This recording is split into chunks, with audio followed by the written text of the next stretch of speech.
All right. And we are live with episode 3 of the Post Plant podcast. Good morning, Greg. We did it. We did Good morning. it. Yeah. Or good episode afternoon. 3. We made it. We didn't get hit by the podcast curse yet. Yet. Well, we did get hit in the sense that we technically aim to upload bi-weekly, but you know, sometimes there just isn't something to podcast about. Yeah. Which there are many reasons behind that. Patch. But you know, so we delayed it a week. Now we're here, episode 3. I've been playing a lot of Thorn 1.5. I mean, I've played it as well. I don't like it. I don't like that they did that, but I played it. Well, I mean, I hate Solus too. I despise Solus, but I still play her because if there's any way I'm gonna get her nerfed, is to abuse the hell out of her. So. Fair enough. My stats on Solus don't. I can't tell if my stats on Solus stink. Like my KDR is dreadful, but my win-loss is really high, and I think that's because I just bait drones for like as long as freaking humanly possible. Because she's and then I'm just broken. Yeah. Like I don't really have to do anything. It's like it's a fun operator to like pretend that you're contributing. It's like, okay, I see a drone there. I see another drone here. Oh guys, so like there's like 3 drones. Yeah, I'm getting pinched. I'm playing life. Oh, I got 3v1, so I can't. Yeah. Don't feel bad. Just Venezuela, their entire economy in prep phase. Yeah, pretty much. But yeah. Thorn I can shoot bang though, so that's fun. Oh yeah. Of course you like that. Mm-hmm. But yeah, so let's get into our first topic. So we didn't have a lot of topics to talk about. We've kind of just we've looked in our drawers to find something to talk about. But there was that one thing that kind of came on everyone's minds. I'm not gonna show the clip itself, but some people might know which clip we're talking about. That went sort of viral on Siege Twitter. As far as Siege things can go viral. Yeah, not Siege X. But yeah, it's essentially yeah, but Siege Twitter. But yeah, it sort of went viral for the wrong reasons. I would say it. A little bit of every reason, I think. Yeah. So for those of you who might be unaware of the clip, Macy posted a clip of him essentially getting a 1v5 ace as Osa when his entire team had been spawn peaked within the first 40 seconds, and he essentially just stayed outside and let the enemy rush him, and he got them, and then he ended up getting the plant and winning the round. And it went viral, not because it's genuinely a good clip that showcases how to play Siege properly to the degree he could in that situation, but it went viral because people were mad at Macy for baiting kills, and also it also went viral because people started complaining about the people complaining about Macy baiting because they're morons, frankly. The people that are complaining about Macy, that is. I know there's. It was kind of a Siege litmus test. Yes. it was like the ultimate, like, do you know what you're talking about litmus test? And if you looked at that clip and you were like, he played that badly, then it's like, okay, then you just like you self-reported. Like I'm 100%, sorry. 100%. Like that's just how it is. Like I had a video that I kind of spitballed about it when that clip went viral. That did relatively well. And I feel like FPS gaming is just in this weird, just strange environment now where there's no healthy in between of playing to win, and that's like the fun you get, versus just goofing off and trying to take it even a little bit seriously is seen as like cringe or weird. There's no, like, nobody wants to do anything in the game outside of just shooting. Like every FPS game on the market now, it's like the only thing that matters is the mechanical input of like clicking the mouse or pulling right trigger, and that's it. and any deviation therefrom has broken like some weird like honor system or some crap. And like as soon as you use your brain, then that's cringe. And I don't know when that started happening. I think it started happening when gaming sort of esports kind of started going a little bit more mainstream, and then it kind of alienated some people, and then it also attracted a lot of healthy life into these games, but it also attracted a lot of weirdos that prize the only thing in these games being the mechanical input, which is a shame because I think that Siege's gunplay serves to assist the actual strategic depth. I think it's done, deliberately for that reason. It's supposed to be punishing for making mistakes, like running out with 5 people in a 1v4. Yeah, but it really brings up the whole topic with like how big of a precedence sort of mechanical skill takes place in Siege, and right. Even in Champ Elo, that there are people that just simply do not understand the macro of the game, how to actually play the game, how good their game knowledge / game sense actually is. Because at the end of the day, patience is a skill on its own too, but it comes down to how much it's actually valued. 90% of gunfights in Siege at that level, especially in professional play, are won before they even start. Yeah, like that's just how it is, and I don't understand this whole idea that like this is the thing. Like it was a ranked clip, and I'm sure like I've run into teams like that all the time where it's like people will just like troll and they'll run around and it's like LOL XD run out funny moment. At that point, I don't think I maybe I'm being charitable, but if I saw that, I would just think the other team is just goofing around and like, they think it'd be funny if they can just like keep running out on the guy who's like, in spawn, right? And then the guy gets picked off, and then it's like, oh, dude, we're throwing. Oh my gosh, they're all like freaking out and like geeking in the comms. But like, I mean, if you do that, yeah. At the end of that clip, with Macy getting the 1-for-5, the one who probably got the most shit is the Fenrir that's losing the 1v1 at the end, which is. Well, he also crazy. like he kept unironically like quick peeking it. Like that was his only strategy to dealing with the situation, was just like unironically like doing like peek. Like he kept doing the same like rote mechanical motion. So at a certain point, I think he was probably just kind of goofing off a little bit, which is like, that's fine. But I think like if that's the charitable take, if that was really the strategy and that was like part of the plan, and you're getting like upset about Macy playing it in that context, then like I don't know what to do with you, man. Like, go outside. Siege isn't for you. I just don't like. There's nothing wrong. Like, if there's mechanically skilled players out there that will just like, we call it in my comp team, we call it full court press meta, which is like a basketball analogy for just like constantly just like staying on one side of the we'll call it the map, right? And just constantly like pressuring the opponent for ball control. It's the same thing in Siege, where it's like, instead of just letting the attackers keep doing what they want to do, you just constantly take gunfights with them like at every single opportunity that you can, and don't give them any kind of like wiggle room or breathing room. Yeah. And that's like a legitimate tactic if you have the mechanical gun skill to back it up. That's fine.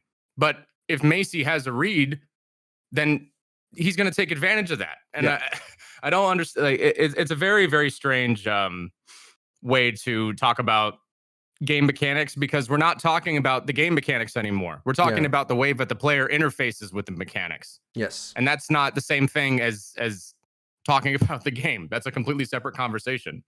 It really brings up the whole discussion, though, because I would say that, there's always going to be a degree of people that only focus on mechanical skill in the sort of way they play the game.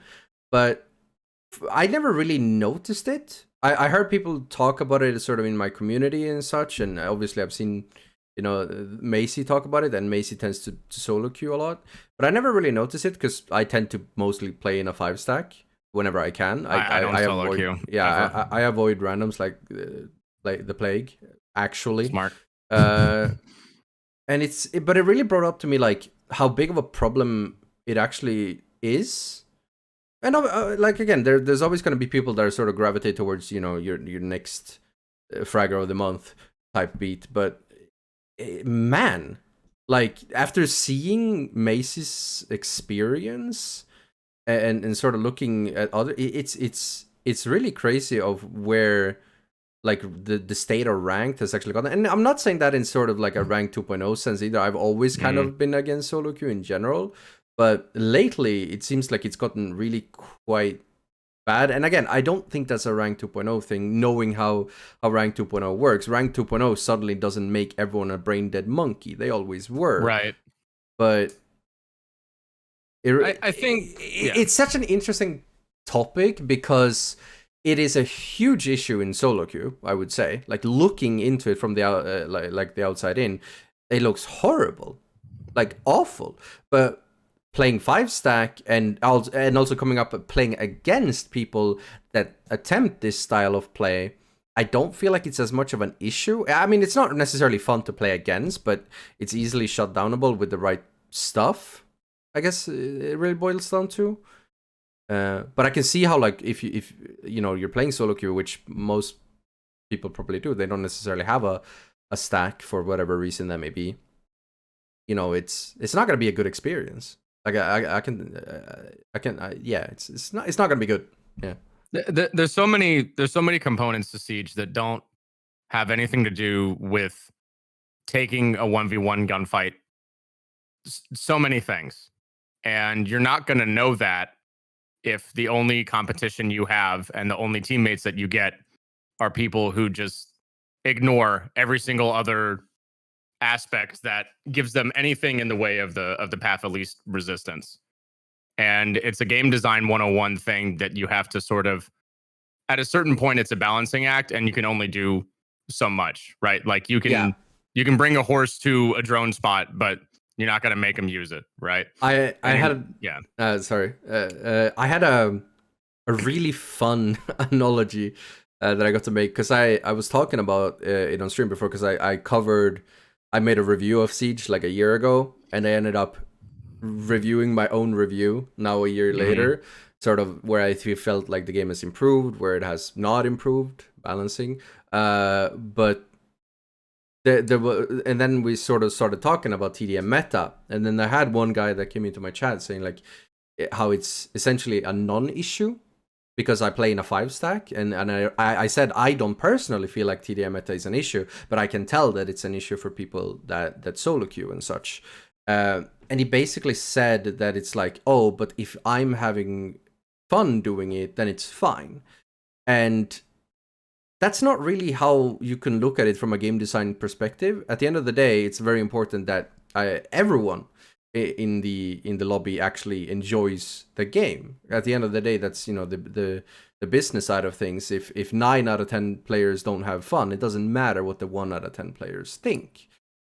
Which is sort of what you can equate this sort of TDM meta style of play. It's not necessarily funny if someone dies spawn picking, because then no matter who dies on each side, there's going to be 4 people that are now going to, you know, have a sour aftertaste after that happening. Either it's going to be the 4 defenders that are now playing 4v5, or it's going to be the 4 attackers that now have to make do with their attack 4v5. But I kind of equated it with the analogy that when it comes down to sort of balancing the side of that, just because one guy is having fun, right, doesn't matter too much. If you're playing chess against me, right, but I replace my king with a Superman action figure who can just laser down all of your pawns in one move, it's not necessarily fun for you, even if it's fun for me to do so.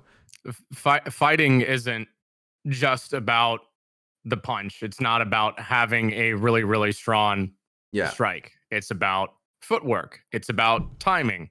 It's about positioning. It's about knowing how to read the movements of your opponent. I mean, these are all terminologies that we use when it comes down to FPS mechanics as well. There's so many other things that aren't involved in just being able to move your mouse really quickly.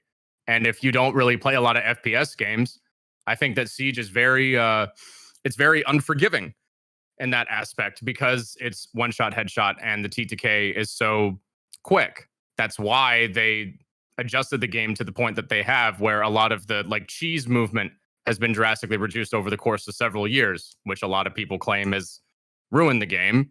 I'm not really interested in commenting on that discussion in particular. Oh, But it is kind of ironic how the game is being labeled as more like, oh, it's all no brain Call of Duty meta now, when years ago, oh yeah, it had so many other moving parts to it, and we had utility simulator, and the gunfighting was so much more fast. It was a lot faster in terms of its pacing, and we had a lot less 3-armors too.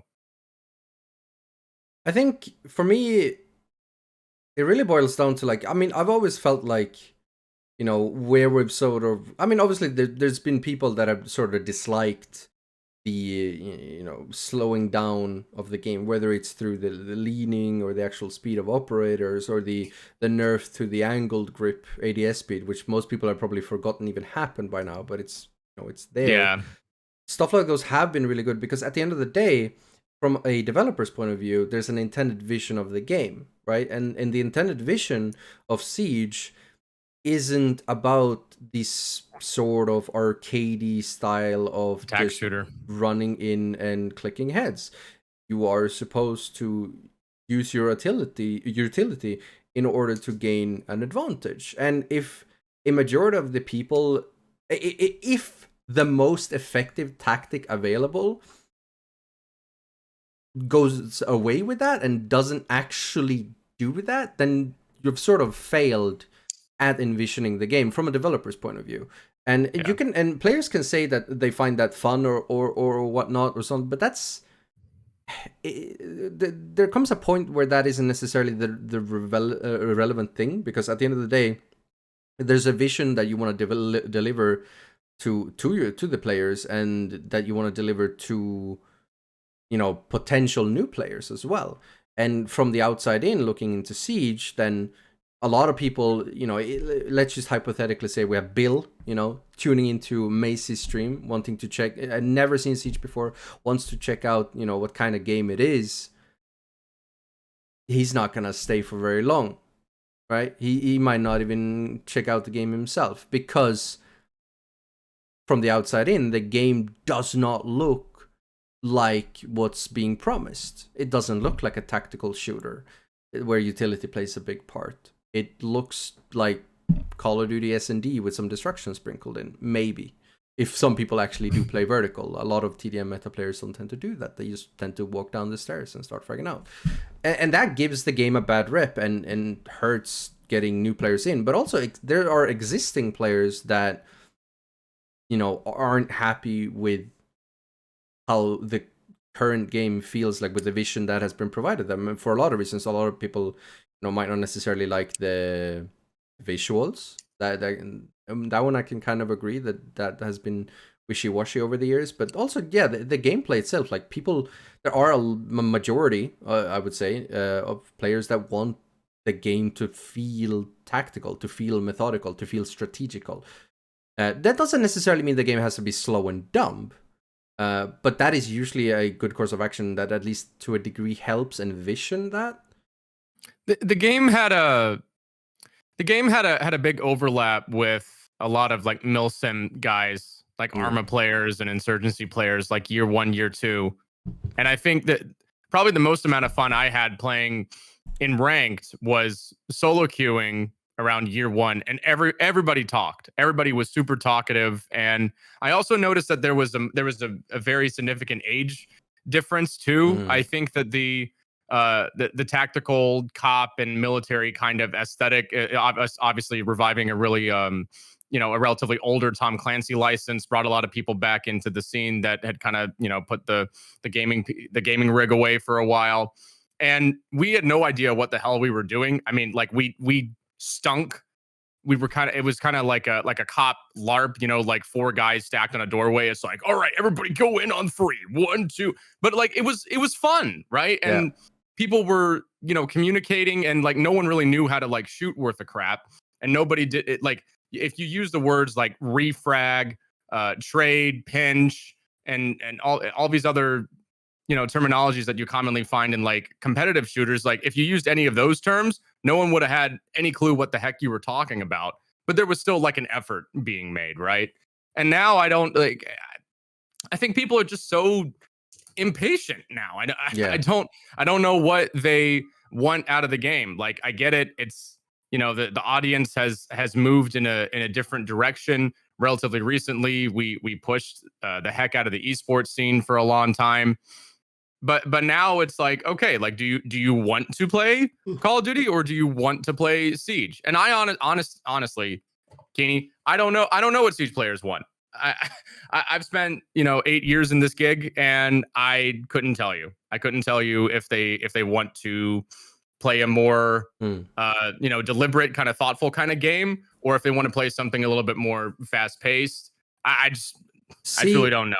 The way I look at it is like, well, there's no simple answer to that question.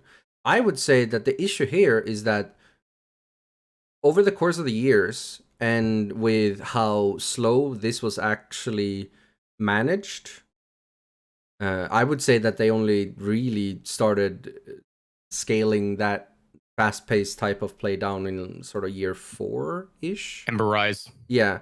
I think the issue here is that you've taken or they so made it many faster, years, I think, and then the next patch they slowed it down. Yeah, you've taken so many years at leveling down this thing that it has become a norm.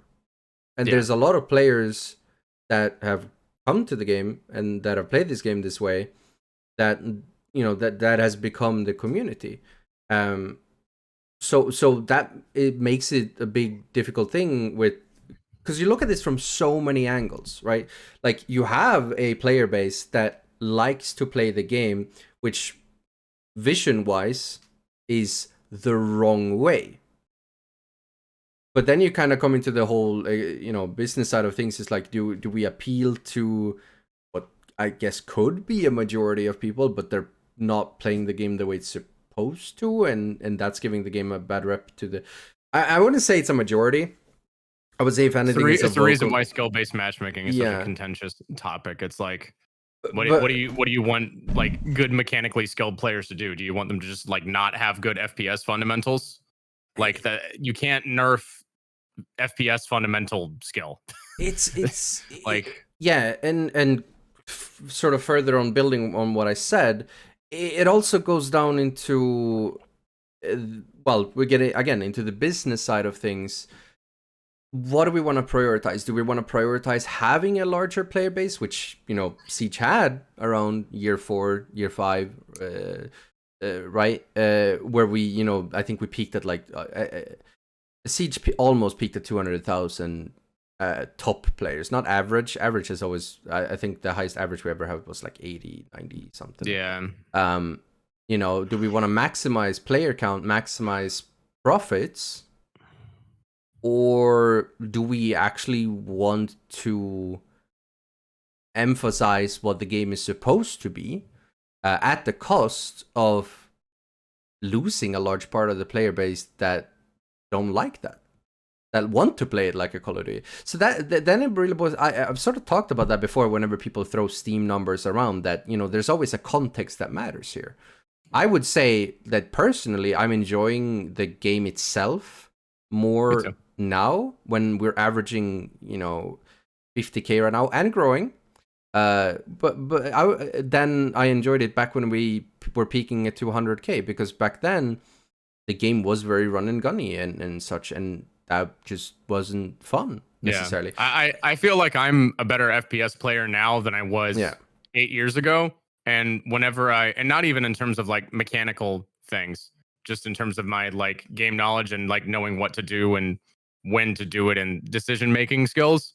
And whenever I do have a round where I pop off and I hit like 3 really sick shots in a row, I feel like I've earned that. Whereas I think in like year 1, year 2, I just sort of like instant ADS'd on something and it was like, okay, I did it. It feels a little bit more rewarding for me to like 100%. Pop off in this meta than it did years ago. Yeah, as someone who has grown old with this game, I can fully agree. Like, now when you actually hit a nice mechanical play, it feels more rewarding. For sure. And but I think, going back to your question, what can they do? I really think the simple answer is just to stand tall, you know, and be 100%. Sure, at the end of the day, You know, maybe some people won't like it, but at the end of the day, it's better that Ubisoft stand firm in what their belief is that the game should be. And because I believe in their vision. You and I both went to Invite. We both spoke to the game designers on balancing, onboarding, yada yada yada, and they have a great vision. Yeah, the new guys are right. Exactly what the game needs right now. Exactly, and at the right time too. It couldn't have come like. Yeah, I wish they got onboarded sooner. Sure, but I believe in their vision, right? And at the end of the day, as long as they just stand firm, sure, we might hit a couple bumps on the way for that vision to really be enforced. There might be people that dislike it. There might be people because they might be slowing down the game. They might remove a 1.5 of a fragger hero operator, but that's fine. At the end of the day, if what matters is that we get to the goal, which to have a Siege experience that feels like it's the game is supposed to be, right? But yeah, going back on the whole 1.5 thing. Sorry, you had a point. no, I was gonna loop back more to the topic itself, but yeah, pop off on the whole 1.5 thing. It's such a like, it really has so much to do with the player less than like the game design. And like at the end of the day, like, and that was the reason that I was when Mozzie first got when the Roni got hit with a Nerf bat like really bad. I think it was like year 6, I forget which year specifically. Nerfed? It was. Yeah, well, it had like the 16 round mag and the I think they added a little bit more recoil to it or something. See, that's so funny because I literally yesterday said on stream, because I noticed we had a team of, I think it was, we had like our team was full of guns that previously had been nerfed. Like we had like a guy running the Roni, we had a guy running forgot what it was. 416. Yes. That etc. right? And we were just slapping people. But it really brought me back to like when the Roni got nerfed, when it it lost its mag capacity, when it got recoil added to the gun. Yes. Like people were losing their shit, and that was the worst change ever. And Ubisoft is the worst company ever. Yada. But looking back at it now, I wouldn't even have noticed if you told me. I think the only guns that I actually know, because they touched on the other guns, because they touched on the sandbox as a whole. And that's kind of what the point that I was getting at, is that there was a lot of like whack-a-mole, like whack-a-gunner balancing going on at that moment in time. And the only thing that I was asking Ubisoft to do, I think, at that current iteration was just like pick one, right? Like pick one direction. Either it's like a really gunfight focused arcadey kind of game like COD, or it's slower and more deliberate like Tarkov. I don't care what you do. Just pick one and stop trying to do this like back and forth where it's like, spreadsheet balancing, like we're balancing a checkbook, right? Instead of balancing a video game. Because that approach, is just gonna, it irritates the hell out of people, one, and it makes it more difficult on your end, because then you have a harder time marketing the game if people like come into the game and they have this impression that as soon as they start getting good with something, it's gonna get nerfed. That's not fun or intuitive game design, in my opinion. Yeah, that brings up a lot of other like sort of follow-up questions from my side, because to me it also is like the whole argument about getting comfortable. Siege, I feel like, is one of those games where comfort should be sort of frowned upon to a degree. To a point, yeah. I think to a point, yeah. Yeah, because it is a hero game. You can only do that so much. Exactly, but I think there is that sort of community that plays the game very COD, very TDM meta-y. They tend to always sort of gravitate towards these very comforty operators that might not necessarily even bring utility to their team to begin with. They're just sort of bringing them for the gun. I also think there's a lot of paralysis by analysis that nobody's talking about. I have the luxury of a long history of playing the game where I can kind of like go, okay, at this point I can use this operator and I can use this operator for these situations. But if you're a brand new player trying to get into Siege right now, like the amount of characters that are in the game, trying to learn every single one and like what they do and the context in which they work is a very tall order. And it gets taller the more that the game progresses forward here. So it's kind of, in some senses, it gets more difficult to get into the game and onboard new people but you still want to onboard new people in order to make money and generate sales. Yeah. So it's like it's a catch-22. It's like the niche oriented aspect of Siege is what keeps it popular, but it also can drive, you know, I hate to say normal people away. I but think you kind of I think you understand what I'm getting at. Yeah, no, 100%. I don't think it's as big of an issue as some people might make that out to be. I think there are a lot of other games out there with even more complex characters that have actually hit even more. Like we obviously have Dota, we have League, Dota. And each one of those have Dota's esports scene is like, yeah, I mean, but there's like 5 average abilities per character, some more, some less, depending on which character it is. But whereas Siege, they have 1 primary ability, and that's it. And we also have less characters. So I think, but you also got that context added in the realm of an FPS game. Yes, yeah, for sure. But I think it sort of boils down to, like, Siege has a lot of bumps in order to actually get started with the game. Not only do you actually have to buy the game, which, you know, that adds a bump on its own, but then, you know, people will look at the game before they actually venture into it, and that's when your thing comes in, where there's a lot of things to learn. And I mean, I just personally think that's like an argument perhaps for a future free to play thing, but that's, you know, until they answer. Is it worth getting into the game now? It's a question. I get it a lot on stream. I'm sure you do as well. I think. Play and find out. I don't know, but at the end of the day, that's part of the fun too. Like discovering new things. Like Siege has a ton of stuff to discover, and you're going to have a blast. You're going to die a lot, but that's part of what makes it fun, because you die and you learn from it. You take that into the next. I think round. If you like learning new stuff, then Siege is a great game. Yes. 100%. If you're impatient and you get turned off by failing, then you're gonna get really frustrated really quick. But yeah, sort of looping back to TDM meta itself. I've played the game for as long as I have. Anyway. Yeah. Looping back, TDM meta is it's such an interesting topic, because I both find it an issue and also not an issue at all at the same time. Like when I feel like there are easy things you can do and your team can do, your randoms can do, in order to negate when stuff like that is happening. Yeah, drones, camps, and just picking operators that work against it on both sides. You know, defenders, you can play Lion, Malusi. Yeah, exactly. But the weird thing is, usually they will play their own TDM meta into other TDM meta ops, and then it just becomes like a flip a coin on which side wins the gunfights. The gadget's a secondary thought.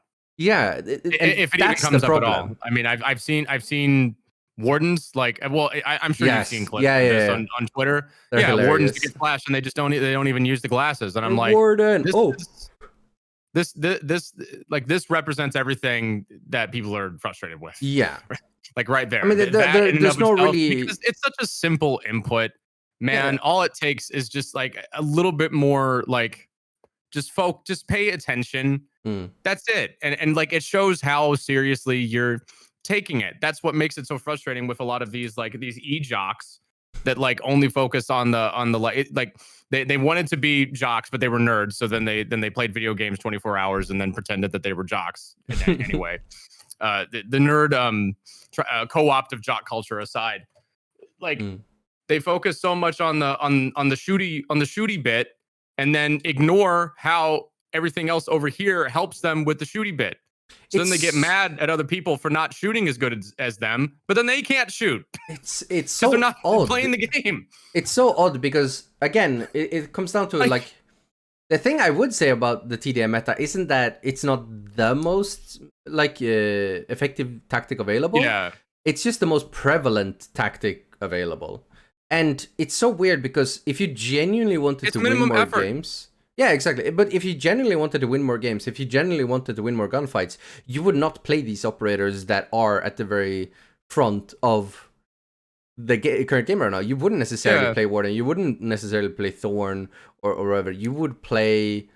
I mean, first of all, Fender. Fender is a fantastic addition to the current game, and if you're playing against a lot of bozos that want to rush in blindly, he's an amazing pick. I mean, Clash Warden's is one, Warden's a great roamer right now. Like every team should pivot to have like some kind of roam presence. But even then, just having that, like, that's the whole thing, right? Is that now you're at a point where the professionally sound tactic is to have that like early aggression on the defense. That's not brain dead. That's just playing the game. That's just making a strategic decision. Yes and no, because I mean, spawn picking I get what you're saying. I'm just saying there's a difference between a siege coach who's saying we need a warden over here to hold like this building part of the building for a while versus I'm gonna spawn peek up cafe, and then if I get spawn peeked, I'm gonna complain. I mean, in chat. I think the one thing that stands out to me the entire time. The one thing that stands out to me in that context, though, is whenever I see, spawn peeks are a thing, right? And it happens. But the thing that pisses me off and what really shows that these sort of TDM Andes don't really understand the fundamental of the game is when you see them start doing spawn peeks with Smoke, with Azami, with Lesion, right? When there are other options. Well, they just take the one. They just take the one with whatever gun that they want, and they just. Yeah. But the weird thing is that they're strategically making a worse decision. Yeah, but the funny thing is, they instead of playing Azami, that person could have played Castle, put up his barricades, and then spawn picked, and you get a 1.5 then as well. Instead of Smoke, you could pick, I don't know, Capcan. You could put out your traps and then spawn pick. Instead of playing Wamai, who generates value across the round, you could play Jagger, put down your ADSs, and then spawn. You're expecting Siege ranked players to use their brain, and that's already too much. I mean, I guess that's what I would like to be the case.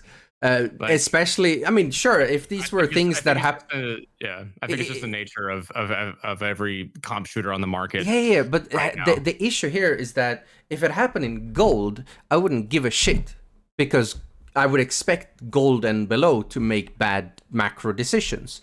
But these are issues that happen in high-level play. And I'm not just talking Diamond and Champ. These are actual things that rarely, but still, they happen in competitive play too. Oh, they'll probably get shoot out by the coach afterward. But I mean, as they should. I know Secretly, who used to play for Chaos, he used to like TK people in practice if they ever did some shit like that, which is fully warranted, by the way. That is morally okay. Okay, that's funny. That is funny. It is. It's just, I don't know. Like again, if it didn't happen at the highest level of play, whether that's comp or champ, I wouldn't really care. But that is the fact of the matter, that we see. And again, it also comes down to how often it happens. If it happened rarely, that there was one guy doing a really shitty macro decision, that would have been one thing. But when it's like every single round of people just not putting in any effort into making good decisions, that's crazy. Talent can make up for work ethic, but truly phenomenal players in any sport are people with talent who put in the work as well. And you gotta have both. And at the end of the day, like the people who like those guys know who they are. I don't need to tell them that. But for ranked Ryan, as I call him, he'll be playing ranked forever, and he'll whine and moan at his teammates every single game, and not hold himself accountable for anything because he's like, oh well, I can shoot good, and there's not, at the end of the day, like that's an acceptable loss. Like you can't do anything for him. He'll never learn, and that's the nature of comp shooters these days. But that really boils down to it, I think. And that's where, Ubisoft are expected, I guess, to sort of step in. Because at the end of the day, ranked Ryan shouldn't be rewarded, right? He shouldn't be winning, honestly, right? Like, because he doesn't deserve to win. I'm not sure how to... Like that, I get it. How do you nerf him, though? No, I mean, it kind of boils down to, like you can't nerf individual players at their computer desk. No. But you can sort of take away the crutches. It's remember Thatcher's old operator video when your crutches are kicked out from underneath you? The more crutches you have. Because at the end of the day, that's what a lot of these things are. What about everybody else who isn't abusing the mechanic, though? That's why I think the whole 1.5 thing always ends up in this really tricky situation. Well, it depends on what you nerf. Remember we talked about our patch, what we would have done, and how I said that I would rather Warden be a 1-speed instead of taking away the 1.5? I think that takes away the crutch of it while allowing him to still have the 1.5. Because I mean, I can tell you that the only people that would pick Warden after that would be picking Warden because there's genuinely a reason to pick Warden. I remember when they first added him and they wanted him to be like a hardcore anchor. Yeah. And then he had I think he had impact grenades for a while. Yeah, and then they took him away, and then it was like, okay, well now I can't run the MPX to like site anchor. Like, thanks, guys. And then eventually, over the course of several years, now he's in the state that he's in, where he's a very viable character. Maybe some people would say too viable. But yeah, he was supposed to be a on-site character who like held a defensive position, and then if you flashed him, if you smoked off a spot, he could stop the smoke plant. Like, that was his character design, was to hold down the fort. That was the whole point. Yeah. And now he's like a roamer gunner. Yeah, and it boils down to another thing we talked about last podcast, which is the fantasy of the character. Right, Warden is supposed to be this bodyguard that protects whatever type beat, and he's supposed to really hold down one position. That was the one thing where I think that the character design started to get a little confusing in terms of like visual conveyance, because they made him a 3 armor, and he didn't really like all the 3 armors like up until that point. Like Rook and Doc obviously look like Doc and Rook. They have like several layers of plating on, and Warden's like he's a Secret Service guy. He's a guy in a suit with like I would assume just like a regular plate carrier, and it's like, oh, he's a 3 armor, and it's like, okay, like all right. So that was a little strange. But I can agree. At a certain point, we can wiggle around that a little bit. I don't think it's the end of the world. Yeah, no, I can agree. But at the end of the day, like the sort of when you're playing Warden and the fantasy of playing Warden, and I guess also playing against Warden, he doesn't really feel the way he's supposed to, right? He's, instead of being this very protective, holding down the fort type guy, he's running around the entire map. He's spawn picking, yada yada yada. It just feels off. He's like a secret agent, which is cool, but I don't know. He's not very secretive about his playstyle currently. No. Well, I had one argument that I had for a long time, from a like lore balancing, like lore nerd kind of argument for his gun choices, was to give him a P90. That was back when he was the 3 armor, because he didn't have a scope at the time. So I was like, just give him a P90 with a scope, and then he can like anchor on site with, and the gun isn't supposed to, like, if you don't hit the head, then you pretty much lose the gunfight. Yeah. Right. So that's like, there's like a skill element there. But now Solus has the P90, and people are realizing how good the gun is on her. So I don't know. It's, it's confusing. Yep. Solus.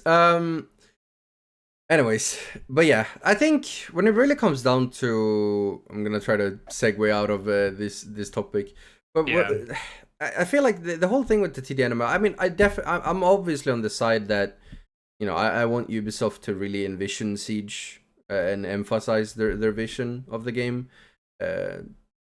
I do think that there will be probably some way that they'll eventually address this.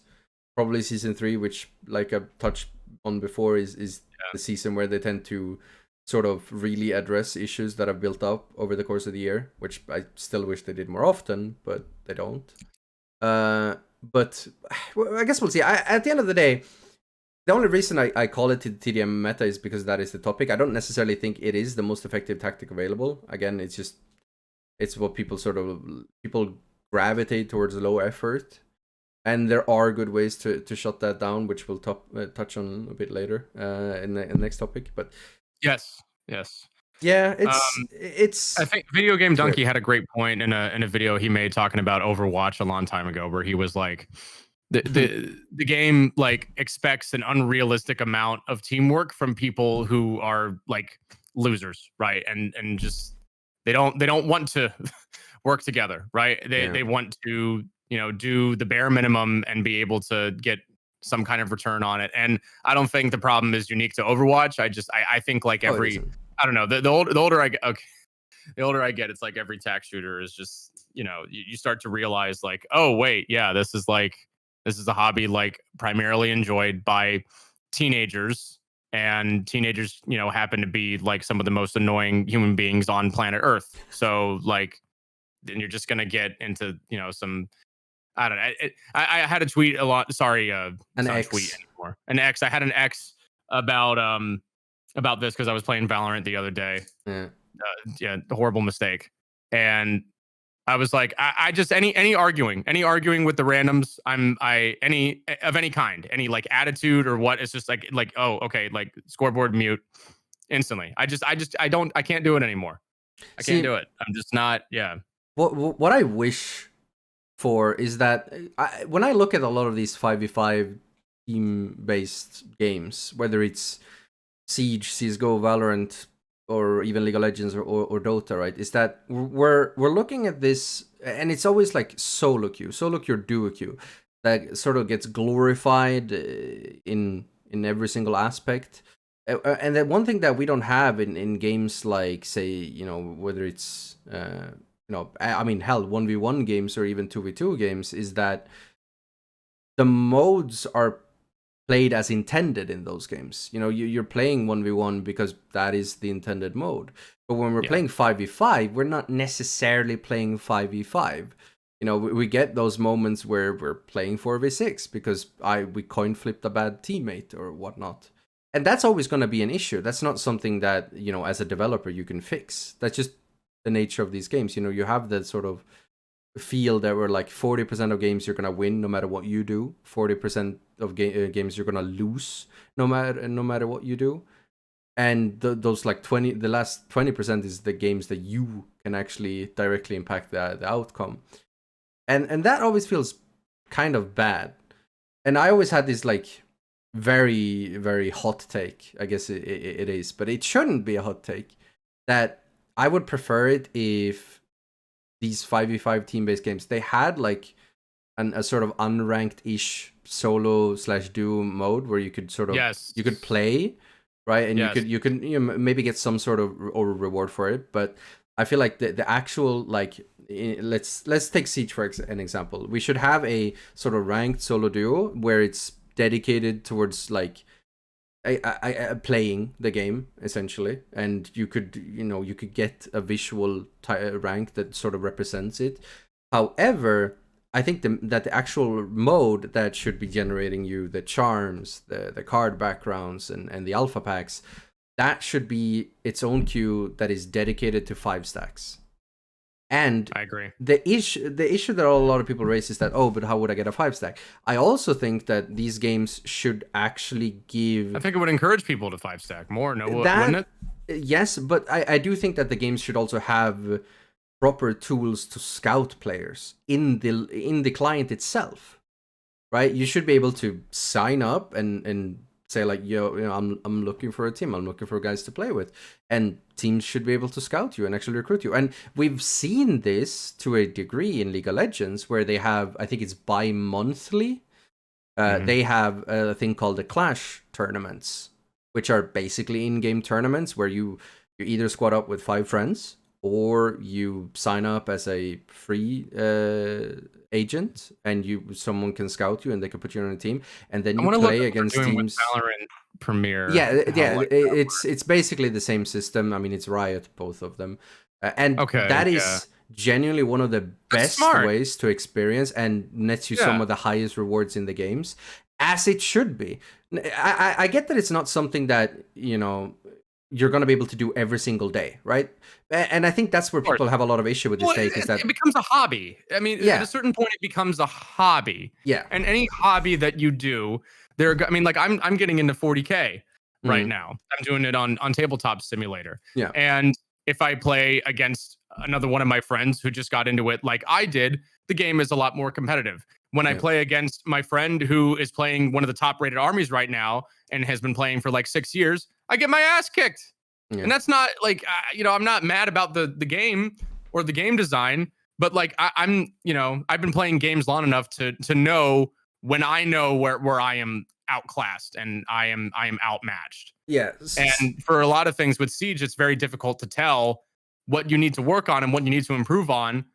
If you just go into the building and then just dead, and it's like, okay, like we're not learning anything here. But yeah, right? Sort of cycling back though, like why I really wish that like 5v5 was actually the dedicated, genuine ranked mode is that would actually the high level of play would like comp teams would actually be the teams that would top the ladders, that would play the game more proper, more or less at least, and give a much better view of how the game is meant to be the more played. I'm surprised they haven't really done anything like it. Well, it's difficult because as I sort of roll back to, most people don't want to put into the effort in actually playing the game properly, which is you're why right. You kind of have we're dealing with Siege players. Well, it's not just it's just gamers in general. Most people they come home and they just want to jump on. They just want to play, and I get that, like, which is why I kind of said that like there should at least be like a dedicated ranked mode for a solo queue, but not really generate rewards.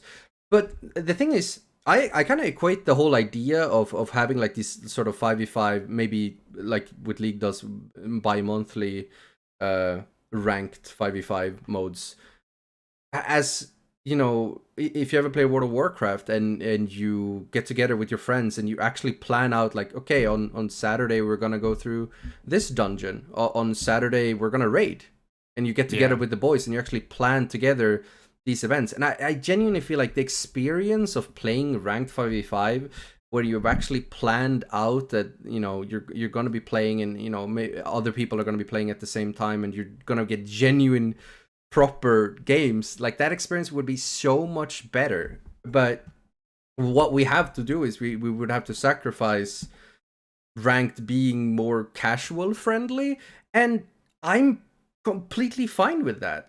At the end of the day, it's treated so casually. Like a lot of people are like, and cycling back to the very first thing we said, where people were complaining about Macy, and they were using the excuse that, but they find it fun. Ranked is not supposed to be fun. It's not supposed to be low effort. You're supposed to do what it takes to win. I've had people complain with my team because we were stratting in ranked. I think those people are losers. Yes, however, but they get a high rank, Greg. That's the issue. They don't deserve it. They simply don't. They deserve to be copper. They don't. No, but seriously, if you're complaining about people playing the game properly, you do not deserve a high rank. You just don't. And that also boils down to another issue. I'm sure there are people who are great at basketball, like have a lot of natural talent for basketball, who do nothing but chirp on the court at their local gym. Yeah, and I'm sure that like they never got within 5 feet of actually trying out for a team because they had a crappy attitude. Oh yeah, 100%. There's plenty of guys like that. And it also boils down to another issue I have with the way that gamers look at ranked, and that is that players are never content with what rank they're in. Right? There's always come on, Kenny. No, but listen, it's so funny because now we have the whole rank 2.0 discussion, right? What would you say that was like 2 months ago? What was the main issue with rank 2.0 that people were highlighting as an issue? That is, too many people were in champion. Oh yeah, too many people getting a high rank. Yeah, it was too easy to get a high rank. Have you seen what the main issue with rank 2.0 is this week? Now what? Yeah, now they're saying that it's too hard.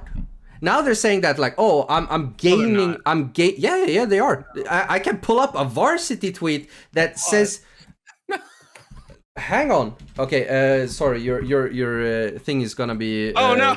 Oh my cam. Wait, I'm gonna bring up this. Okay. We're past the point of people defending rank 2.0, right? We can all acknowledge how terrible the system is. The fact that you can get to a point where you lose 30 RP but gain 15 on a win is ridiculous.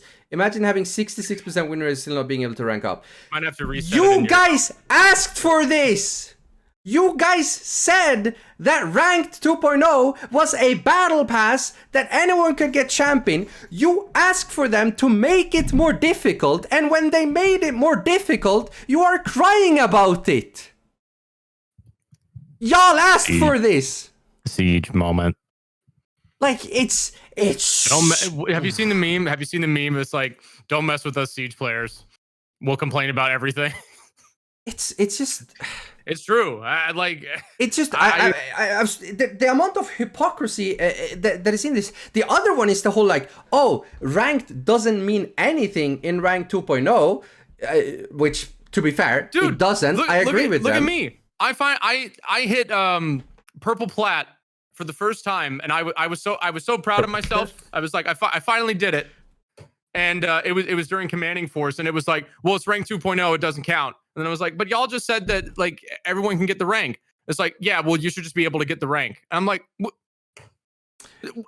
one is it? Yeah, but yeah, cycling back to that, and it either matters or it doesn't. There's no, like, you can't do that. It's so.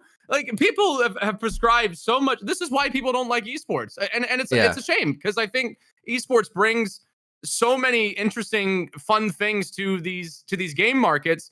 But it's weirdos who have just completely taken all the fun out of learning a game like a sport, and just like the only thing that matters is this stupid, arbitrary, shiny thing next to your thing that really doesn't indicate a lot. I mean, sometimes it can indicate a lot about somebody's playing ability in certain contexts. But in a lot of contexts, it really doesn't. Yeah, but I mean, Thinking Nade was like one of the best flank watches in Siege history, and he wasn't going lights out and ranked every like 5 Fabian seconds. Was unranked, winning back-to-back SI. He never touched rank because it's bad. But yeah, going back to it, like highlighting the hypocrisy of people complaining about rank 2.0. We have that group of people that are saying that rank doesn't matter now, right?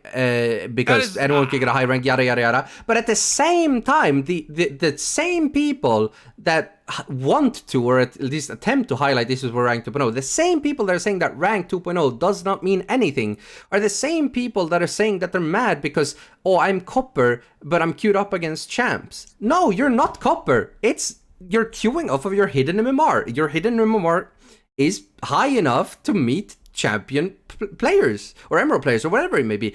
Like, it's just so wild that we're 6 months in and varsity, we're not long enough in for people to actually understand how it works. Do people still take statistics classes in like high school? I don't. I mean, they might take them, but they might not fucking listen. This is like basic stuff. These are basics. I'm really lost on it. Like, yeah, it's wild. But you start out and then it's like, oh well, I'm copper. Yes, because it's a logarithmic scale. Yeah, this end of the distribution is still like in the 1% of players. Yeah, it's just like it was in the bell curve. Yeah, it's the same cutoff. Man. It's the same amount of repetitions. The more reps you get in, I can't. Yeah, I remember. I don't know if I said this before. Like, we're literally just arguing statistics with people, Keeney. It's like, yeah. I remember I don't know if I said it on the last podcast, but I remember when we were at SI, I had some of the people coming up to me that I don't know if they themselves worked on rank 2.0. Or whatever it may be, but they came up to me and they said like, hey, Keeney, I appreciate that you tried. And what he meant is like, what do you mean? It was like, oh, I was watching your stream talking about rank 2.0 when it released. And how, because I basically like, there were people asking my chat and I tried like to explain how it works and how it chases your hidden MMR. But that I feel was like that's just being a Siege content creator in 2023 anymore. yeah. I I blame this on Siege content creators because the issue was that when Rank 2.0 was tested on the test server, and you know, content creators, whatever, were sort of testing it, and they were gaining like 90, losing 9 or whatever it was, gaining 80, losing 9. They thought that that's how the system worked the whole way. Which is obviously not the case, because once you start getting close to your hidden MMR, it slows down. Like, is this like an internet thing where it's like details are just irrelevant? Like, I'm starting to notice that a lot. But the worst part is that they haven't learned yet. I was kind of hoping like, okay, you know, they don't understand it now, but you know, after the solar raid is over, they've gonna understood how the system works. Nope, we're in dread factor, and they still don't know. Like, it's like people just want to say what they want to say. I don't know. Yeah, and then like I do it, you know, like I mean, hell, I'm in it for the money, but like, geez, I try a little bit. I mean, God, yeah, I don't know. I just it's just odd, and we all also had like when people were highlighting issues with the system. I remember they showing like someone who had like, you know, they had been gold before, or and now they hit champ. But I looked into that account, and that was a cheater. It's like it's not a good representative of Rank 2.0. I had people like I had shorts that I would upload without the kill feed, and it'd be like, yeah, this clip doesn't count because you're playing against golds, and I'm like, this is in like a custom game lobby with like staff members for orgs that are like champ elo, and they're like, I looked up their R6 trackers, and they're not in champ elo, and I'm like, you can't see their R6 trackers because you can't see the match ID or the names. In the match. That is a perfect segue. Me when I lie. That is a perfect segue to the next topic. It's just like people will do anything just to talk. I named this the 10 tenets. We're probably not going to do exactly 10 because me and Gregor have not prepared anything here. But the idea here was that like an hour in. Yes, we are exactly an hour. But we were. I had a shower thought because we needed something to talk about on the podcast, where, you know, what are my sort of tips that I would just want to give both a new player but also experienced players. What are my 10 tips that I could give them that would genuinely just make them enjoy the Siege experience more? And since you were talking about the thing you were talking about, I'm gonna segue into the very first tip I would give to someone, and that is to, unless you know how to treat the information, I would recommend against using not using. I would recommend against using trackers. Not that I think the trackers themselves are bad or that the people who make them are inherently evil people. I just think there's way too many players out there that do not understand how to interpret the data, and it's genuinely just making their experience worse. Right? You have people that don't know how to look at, you know, I mean, we talked about rank 2.0. There are people that don't understand that you're not looking at the visual rank. You should be looking at the hidden MMR, which not every tracker shows. I'm not sure how that works. Data on its own does not mean anything. Yes. Like, data has to be interpreted. Yes. Because you have people that, you know, they load into a ranked game, they check, they open R6 tracker, and it says, my team has 67% chance to lose. Okay, we cancel. Like, dude, no. World of Tanks. Yeah, World of Tanks and World of Warships. Everybody runs like stat trackers to gauge, you know, like how chalked is this match before we go in.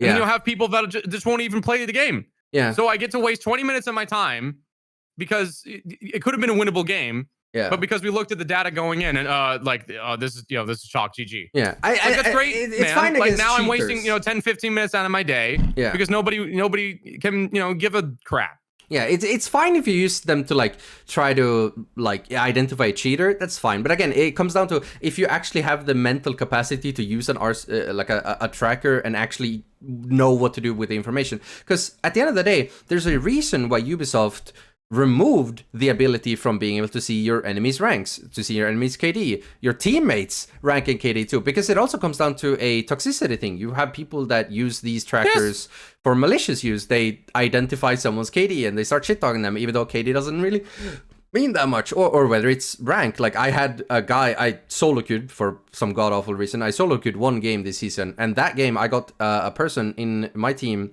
who identified that we were playing against 2 pro players. We were winning the first 2 rounds, then he identified we played against 2 pro players, and he wanted to surrender. We were beating them. We're so screwed. Like, if we get drafted, like, it's over. It's just, if the aliens invade, like, it's I just don't, like, where is the grit? Where's the heart? There's no. But again, I don't get it. It just boils down to he did not know what to do with that data. And again, I have nothing against like the trackers themselves. I think they can be wondrous tools, but the way that players use these tools are just cringe, horrendous, just cringe, dude. But yeah, your turn. Okay, so 10-10. It's okay. So the first thing that I would say, okay, Rainbow Six Siege is a team-based game. That kind of brings into one of my, which is as much as possible, try to stack with friends, preferably a full stack. Yeah, you can make solo plays. Don't get me wrong. Okay, if you have good mechanical FPS skill, if you have good tack shooter fundamentals, of course you can leverage rounds by yourself. Okay, but that's not gonna happen every single time. The overwhelming majority of circumstances, right? It's a catch-22, right? It's a team-based game, so you can contribute and do something for the round, but your teammates also got to pitch in.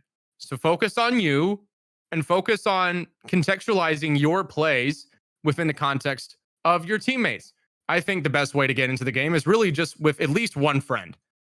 Find one friend and pick who wants to drone, who wants to go in, right?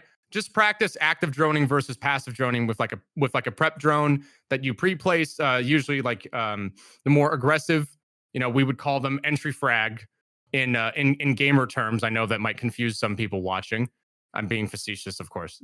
But you understand what I'm saying. Okay, so we have like the aggressive guy who goes in, usually puts the pre-placed drone over here somewhere to watch the cutoff walking in. Then they have the drone go in front of them. Just that simple technique, that simple behavior of having a drone ahead of your teammate while they go into the building and clear out rooms, you're already doing more than 90% of people in freaking champ elo. Just that. Just using the utility is already going to give you it's already going to give you an advantage over people. And that's just with 2 people. Now, are you going to win every single round? No, of course not. Yeah. But then if you have 3 people, right? If you do that, you drone somebody in, then you can have the third person follow behind that person. Then you can practice refragging and trading. If the guy in front goes down, the other guy swings and gets the refrag. You're already teaching yourself really, really important fundamentals about comp shooters by just a little bit of just tiny bit effort. Just a little bit. And you're already doing more. I already know that there's someone who's like time stamping this, ready to type out their comment. Oh, but Gregor, I don't have any friends. But here's find some. Yes, genuinely, like, make I'm not friends. Like, and I'm here's not a psychologist. I'm a siege content creator. Yeah, both me and Gregor, we have Discords, right? There are amazing people hanging out in our Discords every single day. You can ask around, find people to play with, because it's genuinely going to improve your experience so much more, right? So stop typing that silly comment and go make friends. And hey, this is yet another argument for why Siege should potentially go free to play, because it'll make convincing friends to play Siege more easily. But we should probably have a big topic talking about that. For that. Yeah. But yeah. Next tenet, I would say, don't get complacent. Don't main an operator. Try to be flexible. Really think about what your team needs. Don't just be the guy that mains Yana and Warden. Actually look at and pick what your team needs. It's not only going to make the game more fun because you're going to have access to more content to play, but you're going to win more games. Because, yeah, if you actually bring what you need to defend a site or to attack a site, you're gonna have a more effective strategy. Simple. I got an idea. Find 3 characters on attack and defense. Oh, in different roles, preferably. Yeah, different roles. Get really familiar with their weaponry. Get really familiar with their gameplay loop. You don't have to get perfect at it. Just at a point where you can reliably say, okay, this gadget is going to be used in this situation. This gadget's going to be used in that situation. Yeah, because if you understand the gameplay loop from a first person POV, then you're going to understand what the other team is doing with that gadgetry. So that way you can react to it more efficiently. It's better as a player to be somewhat proficient in a lot of things than be extremely proficient in one thing. Right? That's good. And yes, depending on the context, yes. I would say in this, for Siege, like the game is so freaking complicated and there's so many different moving parts that it's important to have like a holistic kind of approach to it. Obviously, but I don't think most people people who are playing comp probably they already know what they're doing there, so we don't need to give them advice on that.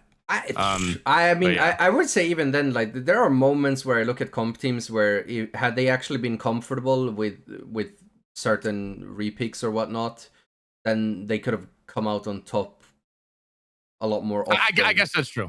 Yeah, that is true. I remember watching when attacker repick. Some teams got hit harder by the LMG meta dying than others. Well, yeah, I mean, as with any... And that's all I'm going to say about that. Yeah, I mean, obviously the best teams are going to be the ones that can adjust.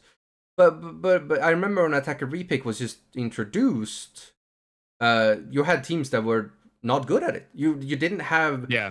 You had pro players that didn't possess the cognitive ability to critically think about why they're bringing what they're bringing, and also in the context of once they knew what the enemy had, they wouldn't adjust either. You had teams that could be bringing Valkyrie and Pulse and Echo in the same round, and nobody on the attacking team would be the guy like, oh, they're running this, we should bring an IQ. Sure, we don't necessarily bring IQ usually, but in the context of this round, she's a fantastic pick. And same thing applies to the way we see Nuck be used in competitive play. Maybe they have, Maestro and Valkyrie on a team. That's a fantastic opportunity to 6-pick into Nuck if she's not already picked.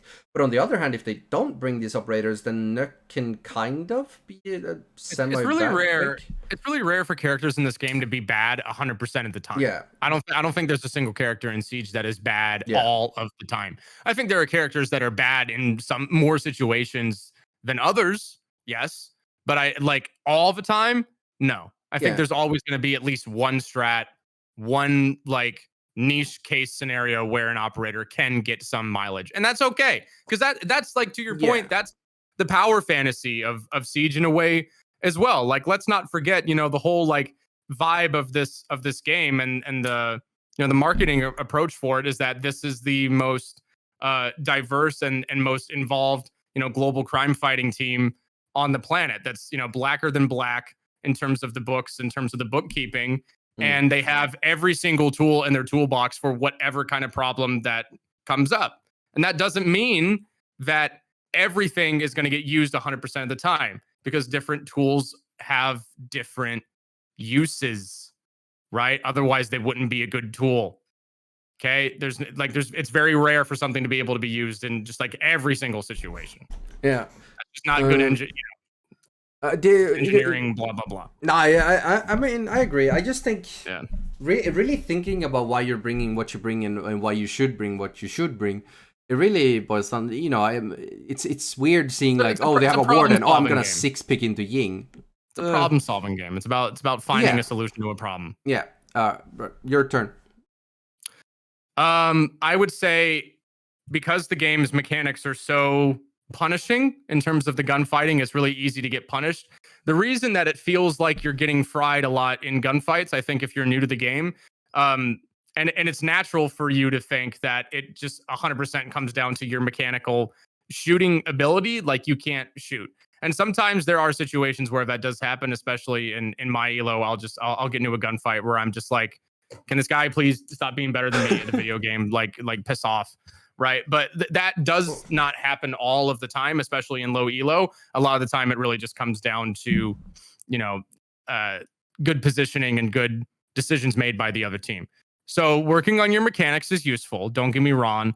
I think that when it comes down to Siege, if you are at like if you're just starting out, that isn't a bad place to start, right? You can just go in the shooting range. I don't think you take as much time into like this hobby, right? Because that's kind of what it is. It's very involved. It's a very involved, complex game, and people take a lot of time trying to get good at it. So just know that, right? Go in, take as much time as you want. It could be like 10, 15 minutes, put on like a podcast or something, put on some music. Preferably the post-plan podcast. Preferably this podcast, of course. Shout out to us. You just go in and bang bang, and you can go in for like 10 minutes, 15, 30. I mean, I know some people that like if they're really taking it seriously, like trying to like try out for a team, they'll be in there for like an hour. I'm not saying that you have to do that. Obviously, that's a lot of time, but it just depends on how much you want out of it, right? Obviously, the more time you spend, the more return you're going to get, and faster. To a certain extent, there is diminishing returns, but that's all, whatever. So that baseline of mechanics is really nice to work on, because just getting familiar with the gunplay is going to help, and you're gonna not like panic spray as much when you go into the engagement and you just start like shooting to shoot, like you just hold mouse one and hope for the best. That's going to happen a lot less, right? You're going to like move your mouse, you're going to wait for the cursor to like be on a target and then shoot, and then you can like control the spray, and that'll definitely like have a very big effect on your confidence and in terms of your like positioning and like knowing when to swing, when to back off, et cetera, et cetera. So that's the mechanical side. I think if that's something you're struggling with, just play a lot. I mean, it really isn't that complicated. And on the strategical side, I would say go for more off-meta stuff, whether it's operators. There are bad operators that can perform extremely well given a specific situation. There are spots where Tachanka can be amazing, right? We're talking bank basement, but there are many. If you've been practicing the mechanics, you can do an off pick like that, and you're going to get a lot more return, I think, because you're going to have the surprise advantage of playing something that is not strategically picked very often, and also you can back up your shot. Yeah, and that works extremely well in Siege, because most players, again, come back to the low effort, comforty side of things, where they know how to do what is considered default, and that's kind of it. So once you start doing these more off-meta strategies, whether they involve operators, but also maps and objectives, don't ban Emerald Plains and Labs. And if you get, the more default maps like Clubhouse or Oregon, learn how to play every single objective. Like, have just a base entry-level strategy for these maps. I have an extremely good, good. I mean, I have a really high win rate playing bar and stage on Clubhouse. It could be that the strat is just amazing S-tier comp level, but also I think it just boils down to the fact that most Siege players that play ranked don't possess the ability to actually break down something that's seeing unexpected different stuff. Yeah. Which makes bar and stage, for me, the best site on Clubhouse, and with, again, the highest win rate, because they don't know what to do, they don't know what to expect, and for that reason we win on it a lot. And so learn that. Dude, I love Emerald.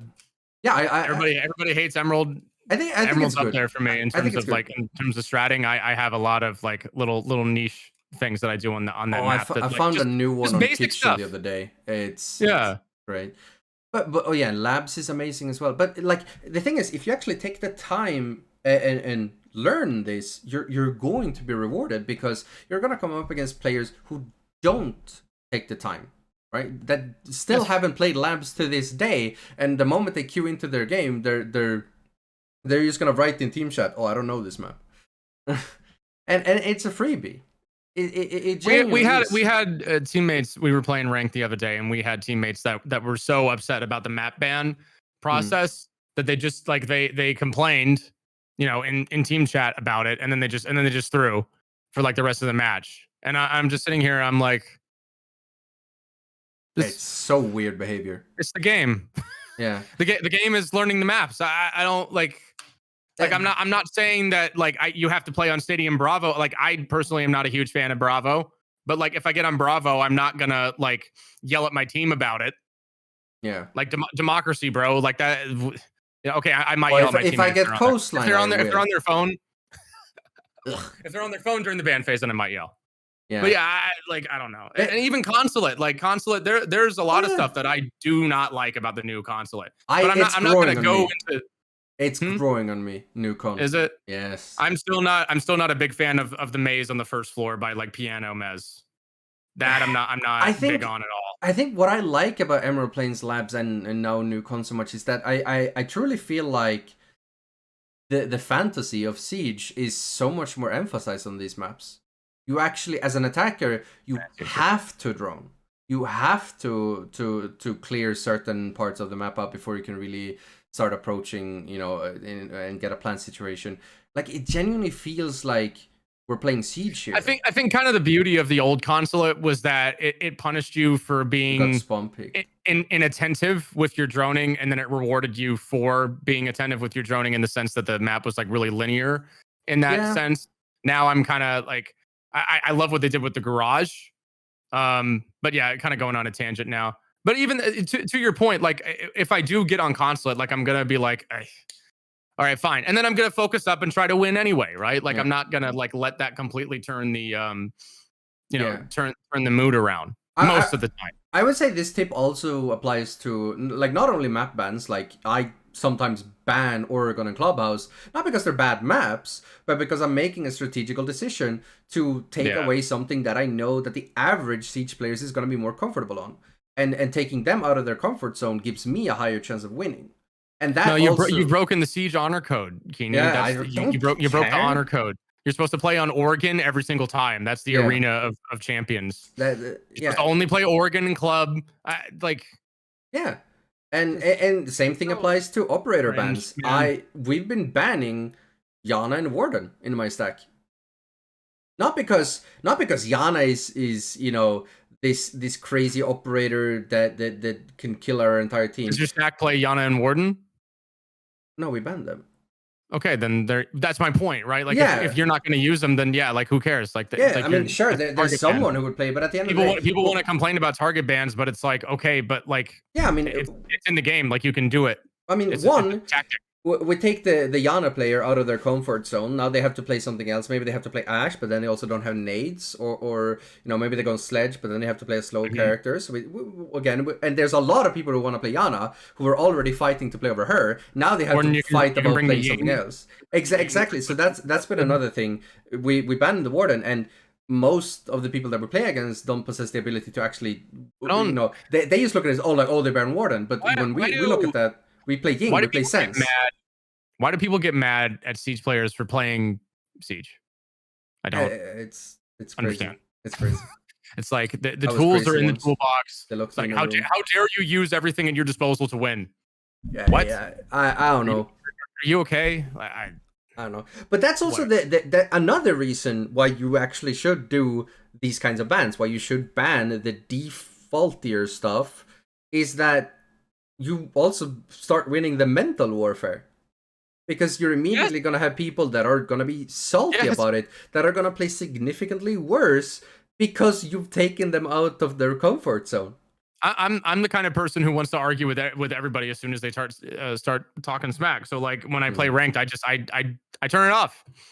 It's disabled. Like I don't pay attention to it. Oh, you know what the best thing to do? That's a tactic that I do for myself. I mean, like I know that that's the mentality that I am prone to.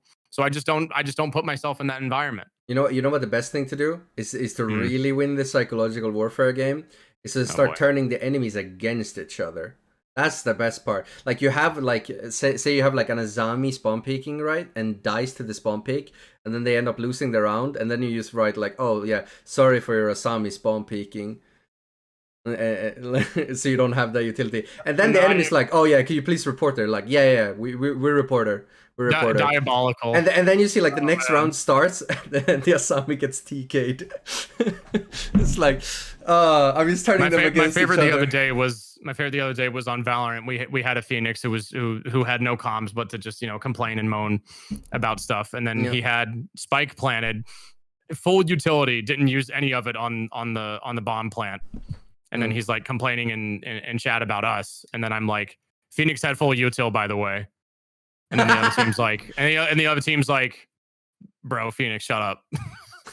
It's just like, dude, I don't know what it is with I don't know. I truly think, yeah, people just want to clout chase, and they like gaming is like the new, like they want to treat it like that's like the double-edged sword of like treating games like sports, is that you have like jocks, but they're like losers. That's they're like kind even of bigger losers than, you know, jocks at least like work out, but like e-jocks don't even work out. They're the guys getting stuffed in lockers, but they want to have their cake and eat it too. That's on a video game. Kind of another tenet of mine. I wouldn't say it's like a main one, but it's like a sub-genre of another. But you don't have to be the main character every single game. It is completely fine to take a non-lead role, all right, and let someone else win gunfights that game. If you're having a bad game, main character, that happens. Everyone has bad games every now and then, and just because you're having a bad game doesn't mean your entire team needs to have a bad game. There are other ways for you to be useful. I know you made a short about it, which was great, which I've highlighted on stream. If you're having a bad day, just jump on something and help someone else be the main character today. That's completely fine, and you're gonna win more games because of it. Just do like a mental is so like the more and more I play, like if you had told 22-year-old me or 21-year-old me like the importance of mental, I'd be like, dude, mental, I can't even get in the freaking building without getting shot. Yeah. You know, like I would have been like, bro, shut up. Okay, whatever, Confucius, goofy, trying to give me philosophical advice to play a video game. But like genuinely, like it does have outcome differential. Like you completely, and more importantly, like for your own mental health, like you don't gain anything by just going into it like miserable all the time. Like if it's a hobby that you want to enjoy, just let yourself enjoy it.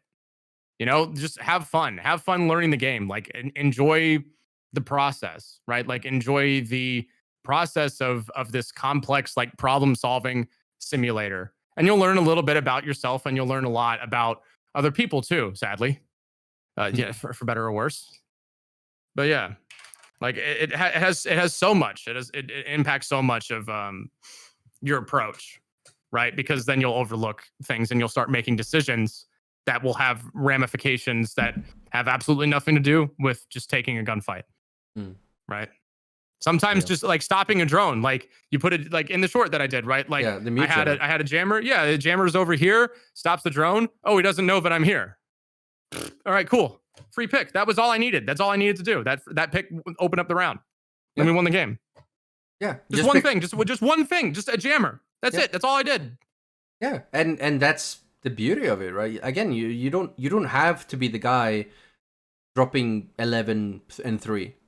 And you could still win a round by being the guy who jumps on mute and you're 1 and 7, but you still won that round. You win and lose as a team.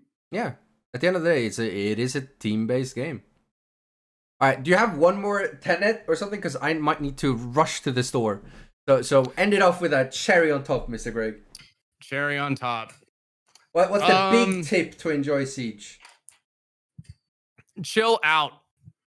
Like Real. if you're getting tilted, if you're getting frustrated, just like take a break. Yeah.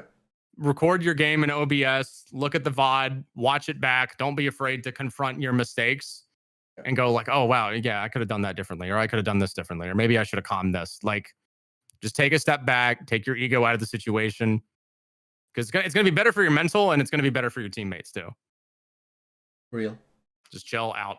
It's a game. Have fun. It's only a game. Why you have It's only a game. All right. Well, I think we did 6 or 7 tenets, but there you go. Close enough. Yeah. Check out Tenet, Christopher Nolan. Hashtag ad. Not really. Not. You seen Oppenheimer yet, Kini? I have not. I have not. I Haven't haven't seen Barbenheimer? No, I haven't. Ah, man.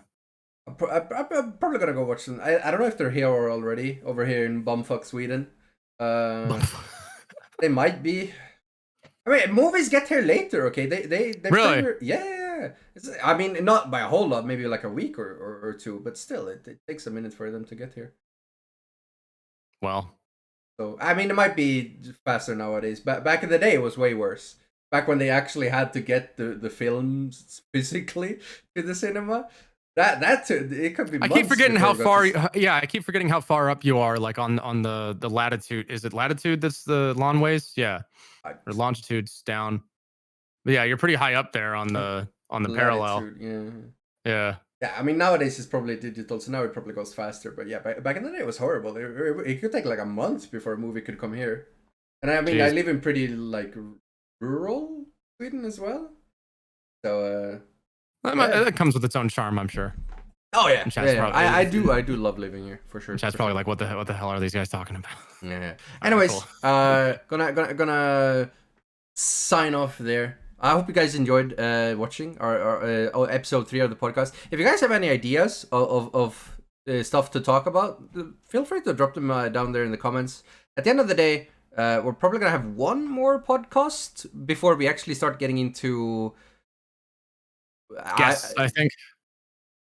Well, we might do guests as well. We'll keep that on the down low. Yeah. I don't know if you realized, Gregor, but in about 2 weeks, you and I are probably going to be doing test server stuff for season 3. Oh yeah, true. If we're, I've kind of lined it up in my head that it's probably going to drop. I think it's going to go live. 'Tis the season. Like late August. They're going to start their teaser game and everything. So I think the 2 podcasts from now is going to be the one we're probably going to be talking about whatever's going to be in the new season and yada yada. This summer was like. Time goes fast when you have fun, Gregor. Fun? I've had so much. I'm having fun. Oh god. Okay, we can call it fun. All right. Yeah, fun doing the podcast with me. Yeah. All right, but yeah. Anyways, we're signing off there. So dudes. Yep. Yeah. So dudes. Bye. Wow. This is.